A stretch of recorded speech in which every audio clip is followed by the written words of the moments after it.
কিছু মানুষ রয়েছে তাদের মাথায় যা আসে তাই বলে ফেলে। কারোর সাথে আপনার 6 মাস পরে দেখা হলো কোনো একটা পার্টিতে, ঈদের সময় অথবা অন্য কোথাও, হে আসসালামু আলাইকুম, আপনি তো মোটা হয়ে গেছেন, সবার সামনেই। এটা কেমন কথা? আপনি এটা মনে মনে আনতে পারেন আর নিজের মনে মনে মাশাআল্লাহ বলতে পারেন, কিন্তু সবার সামনে কেন আপনাকে এই কথা বলতে হবে? হেই, তুমি তো কয়েক বছর আগে পড়ালেখা ছেড়ে দিয়েছিলে, এখনো পাশ করনি, এখনো ফেল অবস্থাতেই আছো। মানুষ আপনাকে এরকম কথা বলে আর এটা আপনাকে রাগান্বিত করে। এই অবস্থায় কি করবেন? আল্লাহ বলেছেন এটা আপনার মনের বিনয় প্রকাশের অংশ। এভাবেই আল্লাহ আমাদের বিনয় যাচাই করবেন। আর প্রসঙ্গক্রমে তারাই হয়ে থাকে আমাদের সবচেয়ে কাছের মানুষ, যার অর্থ আপনি এই ধরনের পরিস্থিতিতে বারবার বারবার বারবার পড়বেন। কিভাবে এটা থেকে বেরিয়ে আসবেন?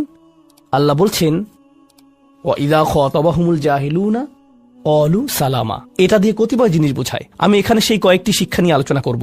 যখন এমনটা ঘটবে আপনার তাৎক্ষণিক প্রতিক্রিয়া হবে শান্তি, ক্বালু সালামা। এটা দ্বারা বিদায়ও বোঝাতে পারে। আপনি বলবেন সালাম, আমি আর এই আলোচনা চালিয়ে যেতে চাই না, আমি সম্মানজনকভাবে আপনাকে বিদায় জানাবো। ও দাঁড়ান, আমার তো একটা মিটিং আছে। এর বাকি অংশটুকু আপনি মনে মনে বলতে পারেন আল্লাহর সাথে দোয়া করার জন্য, কিন্তু এটা তার কাছে প্রকাশ করার প্রয়োজন নেই। শুধু বলুন যে আমার একটা মিটিং আছে, আর সেখান থেকে চলে আসুন, কারণ আপনি এটা নিতে পারবেন না। তারা সেখান থেকে বেরিয়ে আসে সম্মানজনকভাবে, এটা একটা অর্থ। যখন জঘন্য মানুষ আপনার কাছে আসে, বেরুবার পথ খুঁজে বের করবেন।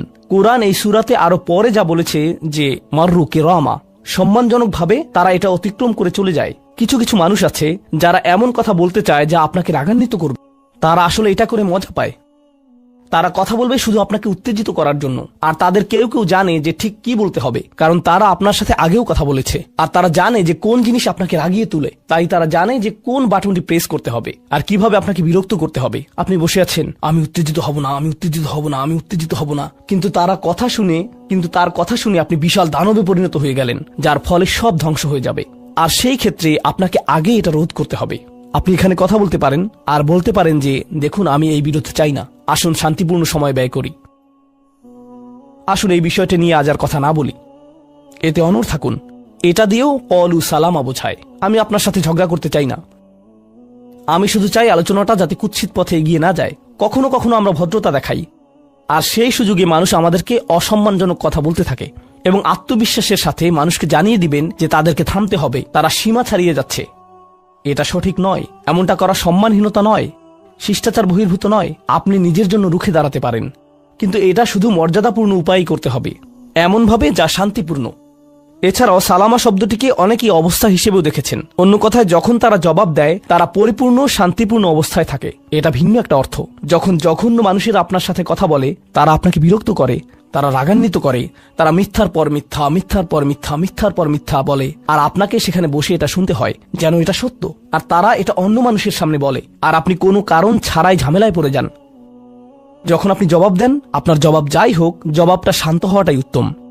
যখন জবাব দিবেন, আপনাকে শান্ত এবং পরিশীলিত হতে হবে। এটাই ক্বালু সালামা। আর যারা জীবনে এটা ধারণ করতে পারে, তারা আল্লাহর কাছে বিশেষ মানুষ, ইবাদুর রহমান। অন্য কথায়, এই অনুপ্রেরণাটিকে আমাদের মনে রাখতে হবে। সেই রকম সময়ে যেই ব্যক্তির সাথে আপনি কথা বলছেন সে এর যোগ্য না, বরং সে হয়তো চপটাঘাত পাওয়ার যোগ্য। আপনাদের কেউ কেউ হয়তো প্রতিউত্তর দেয়ায় খুবই পারদর্শী, কেউ হয়তো আপনাকে বিদ্রুপাত্মক কিছু বলছে, আপনি তাকে কথা দিয়ে পিষে ফেলতে পারবেন। ও মাই গড, আপনার মাথায় যে জবাবগুলো আসে, তালিকা করা একাধিক জবাব, আমি কি এ বি সি বলবো নাকি উপরের সবগুলো একসাথে বলবো, আপনার মাথায় এটা চলছে। আর সেই মুহূর্তে যখন আপনি বিরত হওয়ার সিদ্ধান্ত নেন, কঠিনভাবে না বলার, প্রতিক্রিয়া না দেখানোর, শান্ত থাকার সেই শক্তি অর্জনের জন্য আপনার আর আমার অনুপ্রেরণা যা হবে তা হলো, আমি ইবাদুর রহমানের মধ্যে শামিল হতে চাই। আমি ভুলে যাব যে আমি এই অপ্রীতিকর কথোপকথনে রয়েছি, কারণ ঠিক এখনই আমি আল্লাহর সংস্পর্শে রয়েছি, আর তার বিশেষ রহমত আমার উপর বর্ষিত হচ্ছে। সেই জন্যই তিনি আমাকে এই পরিস্থিতিতে ফেলেছেন, যাতে আমি তার নৈকট্য অর্জন করতে পারি। এটা আসলে একটা আশীর্বাদ। এই অপ্রীতিকর সঙ্গগুলো আসলে একটা আশীর্বাদ, যাতে আমি তার নৈকট্য পেতে পারি। সুবহানাল্লাহ। ওয়াইবাদুর রহমানিল্লাযীনা ইয়ামশুনা আলাল আরদি হাওনা ওয়া ইযা খাতাবাহুমুল জাহিলুনা ক্বালু সালামা। লক্ষ্য করুন এরপর আল্লাহ কি বলছেন।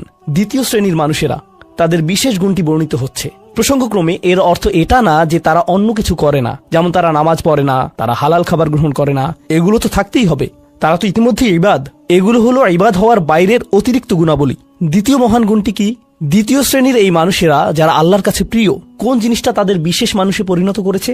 ওয়াল্লাযীনা ইয়াবিতুনা লিরাব্বিহিম সুজ্জাদান ওয়া কিয়ামান, যারা রাত্রি অতিবাহিত করে তাদের প্রভুর উদ্দেশ্যে সিজদারত এবং দণ্ডায়মান অবস্থায়। তারা লোকচক্ষুর অন্তরালে গভীর রাতে নামাজে মশগুল থাকেন, কারণ তারা জানেন যে রাতের গভীরে আল্লাহ তাদের সবচেয়ে নিকটে থাকেন। আমাদের অনেকের জন্য এটা অনেক কঠিন যে আল্লাহ যদি তার সবচেয়ে নৈকট্যপ্রাপ্ত মানুষদের কথা বলেন, এই শ্রেণীর মানুষদের দিয়ে শুরু করাটাই প্রত্যাশিত ছিল। এটাই প্রত্যাশিত ছিল যে আল্লাহ এমন মানুষদের দিয়ে শুরু করবেন যারা সবচেয়ে বেশি নামাজ আদায় করে, বিশেষত এমন সময়ে যখন তিনি নিকটে থাকেন, যা হলো রাতের মধ্যপ্রহর। সেখান থেকে শুরু হওয়ার কথা ছিল, কিন্তু না, তিনি সেখান থেকে শুরু করেননি। তিনি বিনয় দিয়ে শুরু করেছেন, কারণ রাতের সেই নামাজ যখন আপনি এবং আমি আল্লাহর সামনে বিনয়াবনত হই, নামাজরত অবস্থায় অন্য কেউ দেখার সুযোগ না থাকে, চমৎকৃত করার মতো আর কেউ না থাকে, একমাত্র যাকে আপনি চমৎকৃত করতে চান তিনি হলেন আল্লাহ। আপনার আত্মাভিমান চলে গিয়েছে, আল্লাহর সম্মুখে দণ্ডায়মান হয়ে আপনি পূর্বেকৃত সকল অপরাধ স্বীকার করেছেন, আল্লাহর সাথে আপনি উন্মুক্ত আলোচনায় রত আছেন, সকল অহংকার থেকে মুক্ত হয়ে। যদি নিজেকে অহংকার মুক্ত করতে চান, প্রথম ধাপটি হলো আপনি কি মানুষের সামনে অহংকারকে বিসর্জন দিতে পারেন, আর তারপর আল্লাহর সম্মুখে উপস্থিত হন। আমরা এমন অনেক মানুষদের কথা জানি যারা ইবাদতে পারদর্শী, কিন্তু মানুষের কাছে তারা খারাপ হিসেবে বিবেচিত। এটা আদর্শ নয়। এখানে একটি শ্রেণীকে অগ্রাধিকার দেয়া হয়েছে, আর এরা তারাই যারা মানুষের সাথে বিনয়ী। তারপর যারা আল্লাহর সামনে বিনয়াবনত হয়ে উপস্থিত হয়, এটা অর্জন করা সহজ নয়। কিন্তু যদি সপ্তাহে একবার, আমি জানি যে এটা কঠিন হবে, কিন্তু সপ্তাহে একবার আপনি মসজিদে ইশার নামাজ পড়লেন, আর এরপর সরাসরি বাসায় চলে গেলেন আর ঘুমিয়ে পড়লেন, আর সেটা তখনই সম্ভব হবে যদি আপনি প্রত্যুষে ঘুম থেকে উঠেন, আর এরপর দিনে না ঘুমান। তো ফজরের সময় উঠুন, এরপর ঘুমাবেন না, নিজেকে পরিশ্রান্ত করুন, এশা পড়ুন, এরপর ঘুমাতে যান। এরপর অ্যালার্ম দিয়ে রাখুন, ফজরের 30 মিনিট আগে অ্যালার্ম সেট করুন, উঠে গিয়ে কয়েক রাকাত নামাজ পড়ুন। শুধু এটুকুই করুন, নিজের মতো করে এটা করুন। এজন্য অন্য কারো ঘুম ভাঙাবেন না, এটা নীরবে করবেন। ঘরের কোনো এক কোণে চলে যান, সেখানেই নামাজ পড়ুন। যদি সপ্তাহে একবার বা দুবারও এটা করতে পারেন, যে প্রশান্তি পাবেন, আল্লাহর সাথে যে সম্পর্ক অনুভব করবেন, সেটা আপনাকে সবচেয়ে কঠিন সময়েও সাহায্য করবে। আল্লাহ আমাদেরকে এই মানুষদের অন্তর্ভুক্ত করে দিন। ওয়াল্লাযীনা ইয়াবিতুনা লিরাব্বিহিম সুজ্জাদান ওয়া কিয়ামা। এরপর আসছে তৃতীয় ধরনের মানুষের কথা। ওয়াল্লাযীনা ইয়াকুলুনা রাব্বানা ইসরিফ আন্না আযাবা জাহান্নাম ইন্না আযাবাহা কানা গরামা ইন্নাহা সাআত মুস্তাকাররা ওয়া মুকামা। এই মানুষেরা শুধু একটি দোয়া করে, দোয়ার তালিকা নয়। তাদের একমাত্র দোয়া হলো, ইয়া আল্লাহ, আমি জাহান্নামে যেতে চাই না। অন্য যেখানেই রাখেন, জাহান্নামে নয়। আমাকে জাহান্নামে রাখবেন না, আমাদেরকে জাহান্নামের শাস্তি থেকে দূরে রাখুন। অবস্থান করার জন্য এটা বিভৎস একটা জায়গা। আমি এটা এক মুহূর্তের জন্য দেখতে চাই না। আমি সেখানে স্বল্পস্থায়ীভাবে থাকতে চাই না, আর আমি সেখানে দীর্ঘস্থায়ীভাবেও থাকতে চাই না। দোয়াটি মনোযোগ দিয়ে শুনুন। ইন্নাহা সাআত মুস্তাকাররা ওয়া মুকামা। প্রথমত, এটা একটা শাস্তি, এটা বিশাল একটা সাজা। আমি সেখানে স্বল্প মেয়াদের জন্য থাকতে চাই না, আর আমি সেখানে দীর্ঘমেয়াদের জন্যও থাকতে চাই না। কিছু মানুষ রয়েছে যারা সেই একই রোগে আক্রান্ত হয়েছে। উম্মার মধ্যে, মুসলিমদের মধ্যেই একই রোগ যা বনী ইসরাঈলেরও ছিল। তারা বলেছিল, আল্লাহ আমাদেরকে শাস্তি দিবেন না, ইল্লা আইয়ামাম মাদুদা, দিলেও কয়েকদিনের জন্য। মুসলিমদের মনোভাবও এমন হয়েছে। তারা বলে, আল্লাহ আমাদের শাস্তি দিবেন, কিন্তু তা তো চিরদিনের জন্য না, তাই না? আমরা মুসলিম, একসময় আমরা ঠিকই বেরিয়ে আসবো। ঠিক আছে, ভালো, আমি জাহান্নামে যাব, কিন্তু এটা হবে দীর্ঘ সাপ্তাহিক ছুটির মতো, আর তারপর আমার আর সমস্যা নেই। দেখুন আল্লাহর নৈকট্যপ্রাপ্ত মানুষদের দোয়া। তারা আল্লাহকে বলছেন, ও আল্লাহ, আমি জাহান্নামে যেতে চাই না, স্থায়ীভাবে না, অস্থায়ীভাবেও না। আমি স্বীকার করছি যে অবস্থানের জন্য এটা বিভৎস একটা জায়গা। মুস্তাকাররান ওয়া মুকামা, শুধু থামার স্থান হোক অথবা চিরকালীন স্থান হোক, আমি এগুলোর কোনোটাই চাই না। আজকে আমি সূরাতুন নিসার দুটি আয়াত শেয়ার করতে চাই। একটি আয়াতে আল্লাহ বলছেন সবার আগে কোন কোন পাপগুলো থেকে আমাদেরকে দূরে থাকা প্রয়োজন। অনেক সময় একজন মুসলিমের জীবনে কাজের অগ্রাধিকার নির্ধারণের ক্ষেত্রে সঠিকভাবে বুঝের অভাব দেখা দেয়। কিছু কিছু কাজ অন্য কাজের চেয়ে বেশি গুরুত্বপূর্ণ, অন্যান্য কাজের চেয়ে আপনার নামাজ বেশি জরুরি। ইসলামের এমন অনেক আমল রয়েছে যা জীবনকে সৌন্দর্যমণ্ডিত করে তুলবে, কিন্তু সেই কাজগুলো গুরুত্বর দিক থেকে নামাজের কাছাকাছি পর্যায়েও নেই, বা পাপ কাজের ক্ষেত্রেও এরকম প্রাধান্য রয়েছে। অনেক আমল রয়েছে যেগুলো আমাদের করা উচিত, যেমন ঘরে প্রবেশের সময় ডান পা দিয়ে প্রবেশ করা উচিত, টয়লেটে প্রবেশের সময় বাম পা দিয়ে প্রবেশ করা উচিত, এবং নির্দিষ্ট দোয়াগুলো পড়া উচিত। এ ধরনের আমলগুলো করার চেষ্টা থাকা উচিত। এগুলো উপেক্ষা করার কোনো সুযোগ নেই। কিন্তু এমন অনেক পাপ কাজ রয়েছে যেগুলো করা কবিরা গুনাহ। অনেক সময় এই অগ্রাধিকার নির্ধারণের ক্ষেত্রে মানুষ যখন সঠিক জ্ঞানের অভাব থাকে তখন তারা ছোট ছোট ব্যাপারকে বেশি গুরুত্ব দেয়। তারা নিশ্চিত করতে চায় যে আমি অমুক অমুক সুন্নাহ ঠিকভাবে পালন করছি তো, অমুক অমুক দোয়াগুলো নিয়মিত পড়ছি তো, শুক্রবারে সূরাতুল কাহফ পড়ছি তো, ইত্যাদি ইত্যাদি। তো তারা ছোট ছোট আমলগুলো সঠিকভাবেই আদায় করে, কিন্তু একই সময়ে চোখের সামনে থাকা বিশাল বিশাল গুনাহগুলো অনায়াসেই করে ফেলে। করার সময় দ্বিতীয়বার চিন্তাও করে না। যেমন ধরুন হারাম উপার্জনের টাকা, জিনা করা, সুদ, এরকম বড় বড় গুনাহ। বিরাট বিরাট শয়তানি পাপগুলো সে অনায়াসেই করে যায়। মনে হয় যেন চোখ থাকতেও সে অন্ধ। ছোট ছোট আমলগুলো আপনি ঠিকই গুরুত্ব দিয়ে করে যাচ্ছেন, যেন মনে মনে ভালো ফিল করতে পারেন যে যাক আমি তো ধর্ম পালন করছি। এজন্যই কুরআন আমাদেরকে বিভিন্ন আমলের সঠিক অনুপাত ঠিক করে দিয়েছে। আল্লাহ এই আয়াতে বলছেন, ইনতাজতানিবু কাবাইরা মা তুনহাউনা আনহু, যদি তোমরা নিষিদ্ধ কাজের বড় বড়গুলো হতে বিরত থাকো। সুতরাং দেখা যাচ্ছে এমন অনেক বড় বড় পাপ রয়েছে যেগুলো থেকে আমাদের অবশ্যই বিরত থাকতে হবে। যদি আমরা এটা করতে পারি তাহলে ছোট ছোট পাপের ক্ষেত্রে আল্লাহ বলছেন, নুকাফিরু আনকুম সাইয়্যাতিকুম, তাহলে আমি তোমাদের ছোট ছোট পাপগুলো ক্ষমা করে দেব। অর্থাৎ আগে সিরিয়াস ব্যাপারগুলো যত্ন নাও। কোরআন যেগুলোর উপর গুরুত্ব আরোপ করেছে, যেমন টাকা উপার্জনের বিষয়টা, কিভাবে আমরা টাকা আয় করি এবং কিভাবে তা ব্যয় করি, সে ব্যাপারে আগে যত্নবান হওয়া, এটা খুবই সিরিয়াস একটা ব্যাপার। আমাদের আশেপাশে যারা আছে তাদের অধিকারের ব্যাপারে সাবধান থাকা, যারা এতিম বা অভাবগ্রস্ত তাদের দেখাশোনা করা। সূরা মাউনে আল্লাহ বলছেন, ফাযালিকাল্লাযী ইয়াদউল ইয়াতীম, সেই ব্যক্তি যে এতিমকে গলা ধাক্কা দেয়। এগুলো বড় ধরনের পাপ। তারপর যেভাবে আমরা আমাদের ব্যবসা বাণিজ্য চালাই, কেউ যদি আপনার কাছে টাকা পায়, কোনো কন্ট্রাক্ট মানতে যদি ওয়াদাবদ্ধ হন, কোনো সেবা প্রদান করার জন্য যদি আপনাকে বেতন দেওয়া হয়, কাজের ক্ষেত্রে সততা বজায় রাখা। ঠিক একইভাবে কোরআনে বর্ণিত সবচেয়ে ভয়ঙ্কর পাপগুলোর একটি হলো সুদ। একইভাবে আমাদের পবিত্রতা রক্ষা করা, অর্থাৎ জেনা ব্যভিচার থেকে বিরত থাকা, এটা কবিরা গুনাহ। এটা এত বড় গুনাহ যে আল্লাহ বলছেন, লা তাকরাবুজ জিনা, ব্যভিচারের কাছেও যেও না। অন্যান্য ছোট ছোট গুনায় তোমরা হয়তো জড়িয়ে পড়বে। হতে পারে তোমার নামাজে যথেষ্ট মনোযোগ ছিল না, অজুটাও হয়তো উত্তম রূপে করা হয়নি। হতে পারে যখন নামাজ পড়ছিলে তখন অন্য কোথাও মন পড়েছিল। হতে পারে হজ বা উমরা করার সময় কিছু কিছু নিয়মকানুন ঠিকমতো পালন করতে পারোনি। কখনো কখনো হয়তো ধৈর্য হারিয়ে ফেলেছিলে। এই ছোট ছোট বিষয়গুলো ক্ষমা করে দেয়া হবে, কারণ তোমরা বড় বড় পাপ থেকে বিরত ছিলে। ছোট বড় পাপের এমন একটি তারতম্য কোরআনে জোর দিয়ে উপস্থাপন করা হয়েছে। কিন্তু এই আয়াতের যে ব্যাপারটি আমার কাছে বেশ চমৎকার লেগেছে, সেটা শুধু তিনি যে আমাদের পাপগুলো উপেক্ষা করবেন তা নয়, বরং এই পাপগুলোর কথা মনে করে আমরা প্রায় লজ্জিত হয়ে পড়ি। আল্লাহ এর সাথে সাথে আরো যোগ করে বলেন, অনুদখিলকুম মুদখালান কারিমা, এবং সম্মানজনক স্থানে তোমাদের প্রবেশ করানো হবে। অন্য কথায় ওই ছোট ছোট ত্রুটিগুলোকে উপেক্ষা করে তোমাদেরকে সম্মানিত করা হবে, মর্যাদা দেয়া হবে। আর ওই সব লজ্জাজনক ব্যাপারগুলো তোমাদের রেকর্ড থেকে মুছে ফেলা হবে। তাই যখন তোমরা আল্লাহর সামনে আসবে, অপমানিত হবে না, তোমাদের সম্মানজনক স্থানে প্রবেশ করানো হবে। এই আয়াতের আরেকটি ব্যাপারও আমার কাছে বেশ চমৎকার মনে হয়েছে।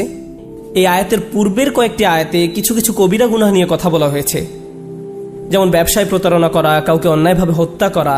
আর ছোট ছোট পাপ ক্ষমা করে দেওয়ার আয়াতের ঠিক পরের আয়াতে আরো অসাধারণ উপায়ে জীবনের বিভিন্ন বড় বড় পাপে জড়িয়ে পড়ার যে মূল কারণ সেটা বলা হয়েছে। আল্লাহ আযজা ওয়া জাল্লা বলেন, ওয়ালা তাতামান্নাউ মা ফাদ্দালাল্লাহু বিহি বা'দাকুম আলা বা'দ, আর তোমরা আকাঙ্ক্ষা করো না এমন সব বিষয়ে যাতে আল্লাহ তাআলা তোমাদের একের উপর অন্যের শ্রেষ্ঠত্ব দান করেছেন। তো আমাদের ক্ষেত্রে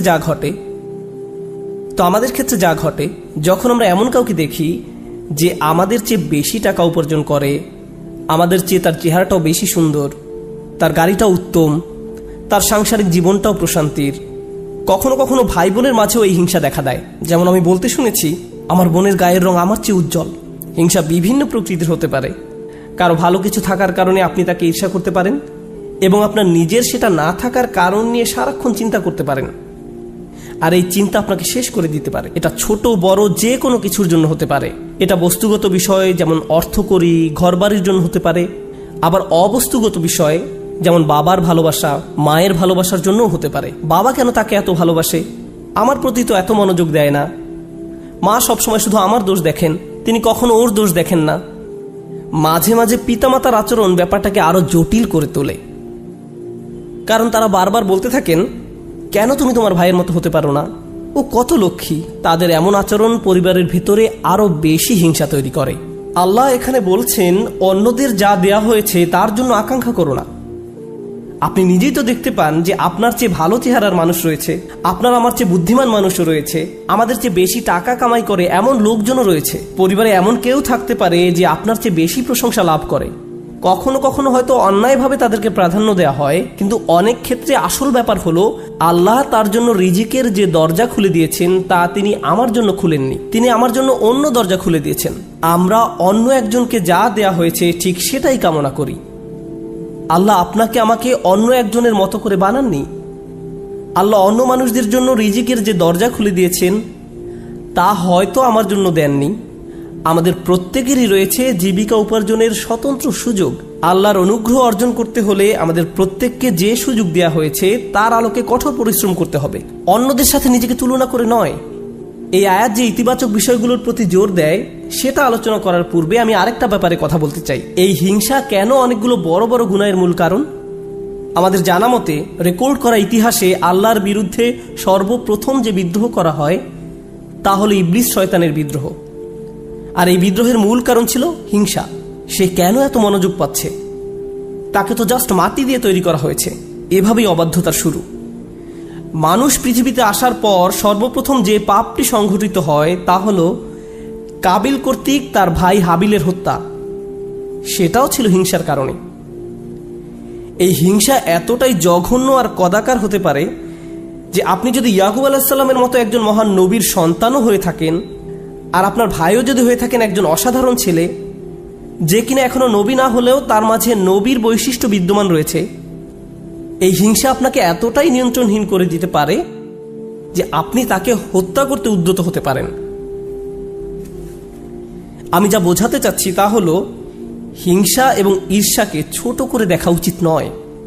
ব্যাপারটাকে এমন মনে হতে পারে যে এটি আমার আপনার ভেতরে একটা অনুভূতি মাত্র। মূলত হিংসার আরবি শব্দ হলো হাসাদ, আর হাসাদ শব্দের শাব্দিক অর্থ হলো আঁচড়। তারা এটাকে এভাবে বর্ণনা করে, হিংসা হলো মনের ভেতরে একটি চুলকানি। ঠিক শরীরের চামড়ার উপর কোনো পোকামাকড় কামড় দিলে আপনি যেমন চুলকাতে চান সেরকম। এটি যত চুলকাবেন অবস্থা তত খারাপ হবে। আপনার উচিত হলো একে উপেক্ষা করা, এবং এক সময় এটা এমনিতেই ভালো হয়ে যাবে। আপনাকে এটা উপেক্ষা করতে হবে। এটাই হাসাদ। ইমাম হাসান রাদিয়াল্লাহু তাআলা আনহু বলেন, আমি হিংসুকের চেয়ে এমন কোনো অনিষ্টকারী দেখিনি যাকে আসলে বেশি ক্ষতিগ্রস্ত ব্যক্তির মতো দেখায়। সাধারণত কেউ ক্ষতি করলে অন্য একজন তার এই ক্ষতির কারণে ক্ষতিগ্রস্ত হয়, কিন্তু হিংসার ক্ষেত্রে ক্ষতিকারী নিজেই নিজের ক্ষতি করে। সে হিংসা করছে কিন্তু এই হিংসার কারণে নিজেই নিজের অনিষ্টের শিকার হচ্ছে। আর এ কারণেই সূরা ফালাকে হিংসুকের হিংসা থেকে আমরা আল্লাহর নিকট আশ্রয় প্রার্থনা করি। ওয়া মিন শাররি হাসিদিন ইযা হাসাদ। হিংসুকের অনিষ্ট থেকে যখন সে হিংসা করে, ঠিক সেই মুহূর্তে যখন সে হিংসা করে, এটা খুবই গুরুত্বপূর্ণ একটা ব্যাপার। এই হিংসার কারণে আপনার আমার জীবনে ভয়ঙ্করতম সমস্যা তৈরি হতে পারে। এখন আমি নিজেকে বিশ্লেষণ করতে চাই। যখন আমি নিজেই অন্যকে হিংসা করতে শুরু করি তখন কোন কোন ধরনের নিয়ামত থেকে নিজেকে বঞ্চিত করি? যখন আমি নিজেই অন্যের উন্নতি সহ্য করতে পারি না, ব্যাপারটা আর একটু খোলাসা করে বলছি।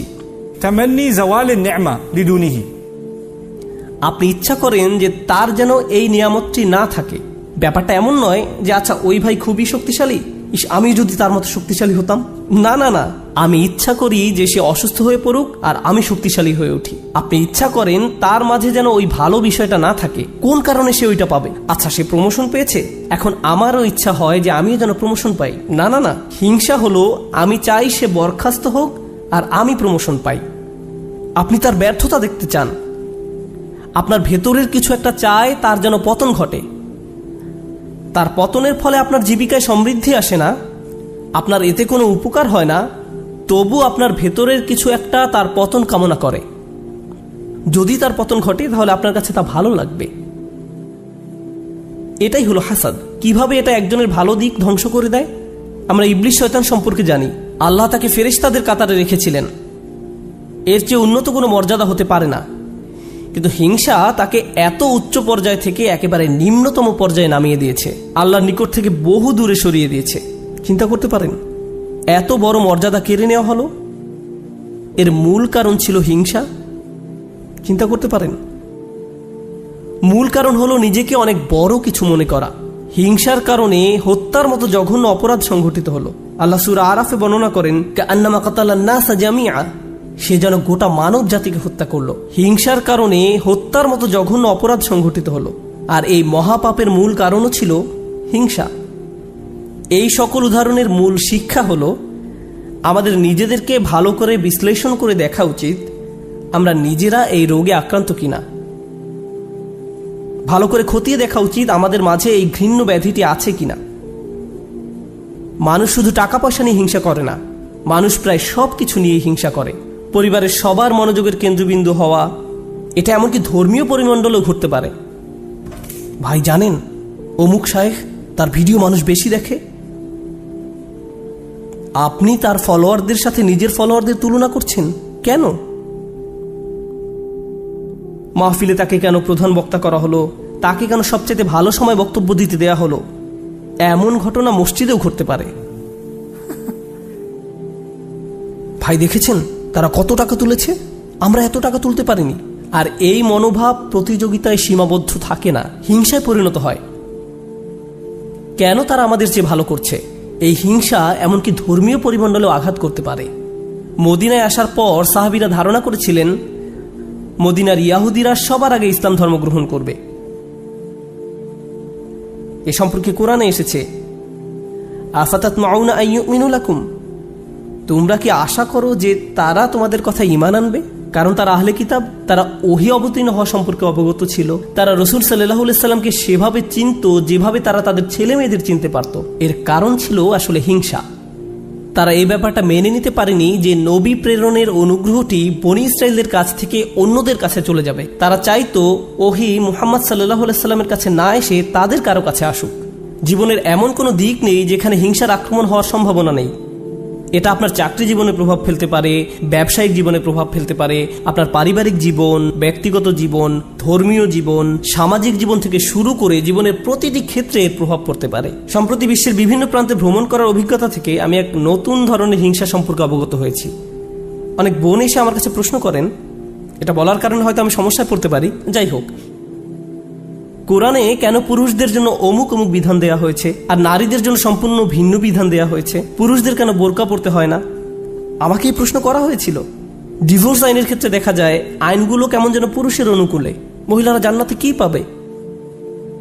আমি বলছি না যে এই প্রশ্নগুলোকে উপেক্ষা করতে হবে, কিন্তু এখানে একটা ব্যাপার আমাদের সাবধান থাকতে হবে। আমরা আল্লাহ সুবহানাহু ওয়া তাআলা সম্পর্কে কথা বলছি। তিনি যখন কোনো বিধিবিধান নাজিল করেন, এই বিধানগুলো আমি প্রবর্তন করিনি, আমি শুধু এই বিধানগুলো বোঝার চেষ্টা করেছি এবং শেখানোর চেষ্টা করছি। কিন্তু যিনি এই বিধানগুলো দিয়েছেন তিনি হলেন সবচেয়ে দয়াবান, ভালোবাসাপূর্ণ এবং সবচেয়ে ন্যায় বিচারক। যদি এই বিধান নিয়ে আপনার অন্তরে খুঁতখুঁতে ভাব থাকে এবং মনে মনে ভাবেন যে আমার মনে হচ্ছে এখানে ন্যায্য বিধান দেয়া হয়নি, এটা খুবই মারাত্মক একটি সমস্যা। এমনকি আল্লাহ সম্পর্কে এই মনোভাব যে আমাকে ঠকানো হয়েছে, আমাকে তিনি যা দিয়েছেন সেখানে ঠকিয়েছেন, আমাকে পুরোপুরি বুঝতে হবে কেন তিনি আমাকে এটা করতে বলেছেন। একটা ব্যাপারে বলছি, উদাহরণস্বরূপ কেউ যদি আমাকে জিজ্ঞেস করে কেন আল্লাহ মহিলাদেরকে পর্দা করতে বলেছেন, আমার সৎ জবাব হবে আমি জানি না। আমি নিজে নিজে চিন্তা করে হয়তো এই বিধানের কিছু উপকারী দিক তুলে ধরতে পারবো, কিন্তু এই উপকারী দিকগুলো আল্লাহ অবতীর্ণ করেননি। এই উপকারগুলো আমি চিন্তা করে বুঝতে পারলাম, আর আমার এই সাহস নেই যে আমি বলবো যে অমুক অমুক যুক্তির কারণে হিজাব পড়তে হবে, কারণ এই যুক্তিগুলো আল্লাহ অবতীর্ণ করেননি। অনেক সময় আল্লাহ কোনো বিধান নাজিল করেন কিন্তু তার পেছনের কারণ বর্ণনা করেন না। তিনি বলবেন তুমি নিজে নিজে চিন্তা করে দেখো, লাআল্লাকুম তাতাফাক্কারুন লিয়াদাব্বারু আয়াতিহি, কেন এই বিধানগুলো দেয়া হয়েছে তা তোমরা নিজেরা চিন্তা করে খুঁজে নাও। তবে একটা ব্যাপার আমি নিশ্চিত জানি, যে বিধানই তিনি অবতীর্ণ করেন না কেন তা আমাদের প্রতি তার অপার অনুগ্রহ মাত্র। আল্লাহ এই আয়াতগুলোতে কি বলছেন? উত্তরাধিকার সম্পত্তি বন্টনের বিষয় বর্ণনা করা আয়াতগুলোর পরে এসেছে। ইসলামে সবাই সমান উত্তরাধিকার সম্পত্তি পায় না, নারী এবং পুরুষ সমান সম্পত্তি পায় না। তারা মেয়ে, স্ত্রী, মা যেই হোক না কেন সমান সম্পত্তি পায় না। তাই আল্লাহ কি বলেছেন? লিররিজালি নাসিবুম মিম্মা ইকতাসাবু ওয়া লিন-নিসাই নাসিবুম মিম্মা ইকতাসাবনা, পুরুষদের জন্য রয়েছে অংশ তারা যা উপার্জন করে তা থেকে, এবং নারীদের জন্য রয়েছে অংশ যা তারা উপার্জন করে তা থেকে। এই আয়াতে মিন অর্থাৎ থেকে এই শব্দের ব্যবহারটি লক্ষ্য করার মতো। এই পৃথিবীতে যত কিছুর জন্য আপনি কাজ করেন তার সবটুকুর ফসল পাবেন না, এর থেকে একটি অংশ পাবেন আর বাকি অংশ পরে পাবেন। অথবা আপনি কাজ করেছেন কিন্তু তার কিছু অংশ সুফল পাওয়ার যোগ্য ছিল না, যেমন হয়তো আপনার নিয়ত শুদ্ধ ছিল না, কাজটা যথেষ্ট পরিশুদ্ধ ছিল না, তাই আপনি আপনার কাজের সেই অংশের মূল্য পাবেন যা মূল্য পাওয়ার যোগ্য ছিল। তাই আল্লাহ বলছেন পুরুষরা কি পাবে তার জন্য একটি মান আমি নির্ধারণ করে রেখেছি, আবার নারীরা কি পাবে তার জন্য একটি মান আমি নির্ধারণ করে রেখেছি। তারপর তিনি বলছেন ওয়াসআলুল্লাহ মিন ফাদলিহি, কোরআনের অসাধারণ একটি বাক্য। এর অর্থ হলো আর আল্লাহর কাছে তার অনুগ্রহ প্রার্থনা করো। এখানে ফাদল দ্বারা শুধু অনুগ্রহ বোঝায় না। হিংসার ক্ষেত্রে হিংসুক ব্যক্তি মনে করে অমুক আমার চেয়ে বেশি ফাদল পেয়েছে, অমুক ব্যক্তি সম্পত্তির দিক থেকে আমার চেয়ে বেশি ফাদল বা অধিক আনুকূল্য পেয়েছে, অথবা চেহারা সুরতের দিক থেকে বা সুযোগ সুবিধার দিক থেকে বেশি আনুকূল্য পেয়েছে। বাসায় কোনো মেয়েও এমনটা অনুভব করতে পারে, কারণ তার বোন বিয়ের সব প্রস্তাব পাচ্ছে কিন্তু সে পাচ্ছে না, আমার বোন আমার চেয়ে বেশি ফাদল পেয়েছে। আল্লাহ বলছেন যদি তুমি ফাদল পেতে চাও তাহলে আল্লাহর অন্য কোনো সৃষ্টির চেয়ে বেশি চাওয়ার পরিবর্তে সরাসরি আল্লাহর কাছ থেকে নিজের জন্য ফাদল চাও। নিজেকে অন্যদের সাথে তুলনা করা বন্ধ করো, বরং আল্লাহর নিকট থেকে তুমি নিজের জন্য কি পেতে পারো তার দিকে মনোযোগ দাও। মনে মনে ধরে নাও যে আশেপাশে কারো কোনো অস্তিত্ব নেই, অন্যদের কি আছে সেই সম্বন্ধে চিন্তা ভাবনা করা বন্ধ করো। মনের উপর যদি এরূপ নিয়ন্ত্রণ প্রতিষ্ঠা করতে পারেন তাহলে খুবই সুখী জীবনযাপন করতে পারবেন। যদি কখনো এমনটা হয় যে তুমি ক্লাসে বসে আছো, স্যারের বক্তব্য শুনতে পাচ্ছ কিন্তু কিছুই বুঝতে পারছো না, মনে মনে ভাবছো আমি জানি না আমি কোন স্বর্গে বাস করছি, কিন্তু তোমার পাশের ছেলে বা মেয়েটি প্রতিবার হাত তুলে স্যারের প্রত্যেকটা প্রশ্নের জবাব দিচ্ছে আর তোমার মন বিষিয়ে উঠছে। মনে মনে ভাবছো যদি মেয়েটাকে কষে একটা চড় দিতে পারতাম, আমি তাকে সহ্য করতে পারছি না, কারণ সে সব প্রশ্নের উত্তর দিচ্ছে। তোমার সকল মনোযোগের কেন্দ্রবিন্দুতে এমন একজন যে তোমার চেয়ে বেশি বুদ্ধিমান, যে স্যারের প্রিয় ছাত্র, যে সকলের মনোযোগ পাচ্ছে, যার কারণে তোমার নিজেকে খারাপ ছাত্র মনে হয় বা যার কারণে তারা তোমাকে লজ্জা দিচ্ছে। কিন্তু একটা ব্যাপার কি তুমি খেয়াল করেছো? তুমি সেখানে বসে আছো শুধু তুমি এবং শিক্ষক। তুমি এখানে এসেছো শিখতে, অন্যের দোষ না দিয়ে তোমার উচিত নিজেকে দোষ দেয়া। হায় হায় আমি আমার মনোযোগ হারিয়ে ফেলেছি। নিজের কাছে ব্যাখ্যা দাবি করো কেন তুমি মনোযোগ হারালে। প্রশ্ন করতে গিয়ে লজ্জা অনুভব করো না। তুমি এখানে এসেছো নিজের উন্নতি সাধন করতে, অন্যদেরকে নিজের মূল্য বোঝাতে নয়। তুমি এজন্য শিখতে আসনি। একই কথা প্রযোজ্য চাকরির জায়গায়, পরিবারের। অন্য কাউকে বেশি দাম দেওয়া হচ্ছে বলে আপনি নিজেকে গুটিয়ে ফেলবেন না। যদি কোনো অন্যায় করা হয় আপনি কথা বলুন, কোনো কিছু যদি বলার থাকে বলুন। যদি কোনো কিছু আপনাকে বিরক্ত করে ভেতরে ভেতরে জ্বলবেন না এবং এটাকে বড় হতে দিবেন না, নিজের ভেতরে ঘৃণা তৈরি হতে দিবেন না। আমরা আল্লাহর নিকট যে দোয়াগুলো করি তার একটি হলো ওয়ালা তাজআল ফি কুলুবিনা গিল্লাল লিল্লাযিনা আমানু, ঈমানদারদের বিরুদ্ধে আমাদের অন্তরে কোনো বিদ্বেষ রেখো না। যখন আমরা কিয়ামতের দিন তার সামনে দণ্ডায়মান হব তখন যেন আমাদের অন্তরে ঈমানদারদের বিরুদ্ধে কোনো গিল বা খারাপ অনুভূতি না থাকে। আমরা দুনিয়াতেও এটা চাই না, আর জান্নাতে আল্লাহ আমাদের থেকে তা দূরে রাখুন। তাই এই ব্যাপারটা পার্থিব জীবনে ঘটতে পারে। এমন হতে পারে যে কারো বিরুদ্ধে আপনার অন্তরে হিংসার মনোভাব তৈরি হচ্ছে, ও সে তো এই পজিশন পাওয়ার যোগ্য নয়, সে তো অমুক কাজ করার যোগ্য নয়।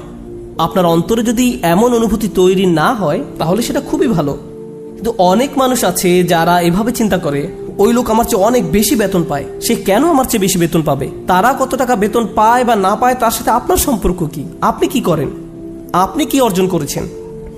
আপনার যদি মনে হয় যে আপনার আরো বেশি বেতন পাওয়া উচিত তাহলে ব্যাপারটা যথাযথ কর্তৃপক্ষকে বলুন। ওয়াসআলুল্লাহ মিন ফাদলিহি, আল্লাহর কাছে তাঁর অনুগ্রহ প্রার্থনা করুন। ইন্নাল্লাহা কানা বিকুল্লি শাইইন আলিমা, নিঃসন্দেহে আল্লাহ তাআলা সর্ববিষয়ে জ্ঞাত।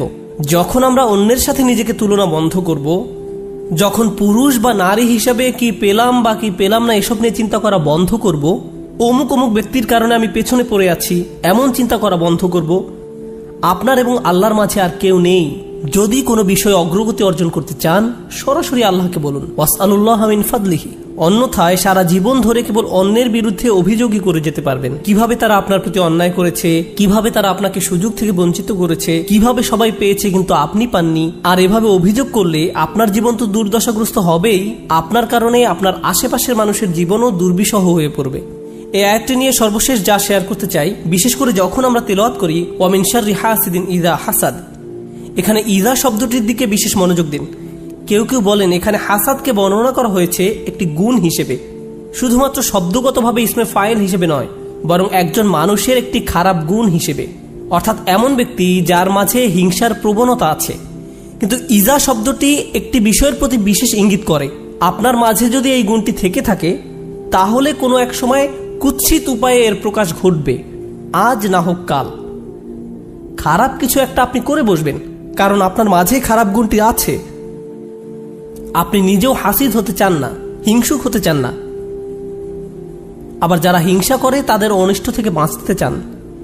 আমরা দোয়া করি আল্লাহ যেন আমাদেরকে হিংসুক হওয়া থেকে রক্ষা করেন, এবং যারা আমাদের বিরুদ্ধে হিংসা করে তাদের অনিষ্ট থেকেও যেন রক্ষা করেন। আল্লাহ যেন আমাদের ভালো কাজগুলোকে নষ্ট হওয়া থেকে রক্ষা করেন। আমরা জানি রাসূল সাল্লাল্লাহু আলাইহি সাল্লাম বলেছেন, আগুন যেমন শুকনো কাঠ জ্বালিয়ে ফেলে, তেমনি হিংসাও একজন ব্যক্তির ভালো কাজগুলোকে জ্বালিয়ে দেয়। কেন তিনি এমনটি বলেছেন? কারণ যখন আপনার মাঝে হিংসা দেখা দেয়, তখন আপনার পক্ষে কৃতজ্ঞ হওয়া অসম্ভব। কারণ যখন হিংসা করেন তখন আপনার কি নেই কেবল তা নিয়েই আপনি চিন্তা করেন। আর আল্লাহর সাথে আমাদের সম্পর্ক নির্ভর করে একটি বিষয়ের উপর, তা হলো আমাদের কি কি আছে তা সব সময় স্বীকার করে যাওয়া। এভাবেই আমরা আল্লাহর প্রতি কৃতজ্ঞ হয়ে উঠি। যদি আপনার অন্তরে হিংসার বসবাস থাকে, তাহলে কোনোভাবেই আপনার পক্ষে আবদান শাকুরা অর্থাৎ আল্লাহর কৃতজ্ঞ বান্দা হওয়া সম্ভব নয়। আল্লাহ আযজা ওয়া জাল্লা আমাদের অন্তর থেকে হিংসা দূর করে দিন, আমাদেরকে সত্যিকার অর্থে কৃতজ্ঞ বান্দা বানিয়ে দিন। আল্লাহ সঠিকভাবে তার অনুগ্রহ চাওয়ার মতো তৌফিক দান করুন এবং আমাদের জীবনকে আরও সুন্দর করে দিন।